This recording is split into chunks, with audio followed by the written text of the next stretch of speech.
Daddy, gutom na ako. Tara, merienda tayo. Tara, sama ka sa akin. Merienda tayo na. Ayun na nga, nagpunta na kami sa Migoy's Burger dito sa San Simon, Pampanga. Kala ko simpleng merienda lang kami ni Daddy. Pero hindi pala. Ang dami rin palang pagpipilian dito. In-order na lang ni Daddy M1 and M2. Nagtaka ako bakit ang dami niyang in-order samantalang dalawa lang kami. Halos lahat buy one take one. Kaya sobrang sulit na.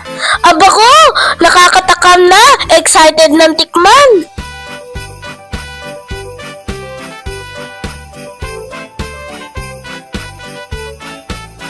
Ayan na nga ang order namin, kainan na. Sarap ng Migoy's Burger kaya mapapasabi ka talaga ng ito ang burger ko. Ito ang burger ko, pinakamasarap. Abot kaya pa, wala nang tatalo. Babalik-balikan, wag nang palampasin. Migoy's Burger, laging panalo.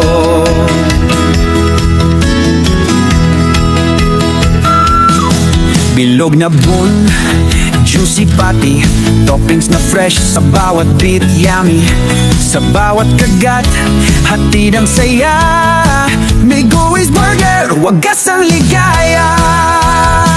Migoy's Burger, pinakamasarap. Abot kaya pa, huwag nang palampasin.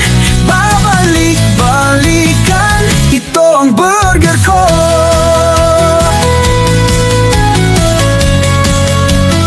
Nabusog ka ba, anak? Opo, Daddy, bakit ang dami mo palang biniling burger? Dahil magpapasko, time to share the love at magbigay ng munting blessing sa iba. Ready ka na ba, anak? Opo, ito pala ang dahilan ni Daddy, ang mag-share ng blessing sa iba. Nakita niya kasi yung mga bata na nakakaroling kanila, kaya tinawag niya agad ang mga ito.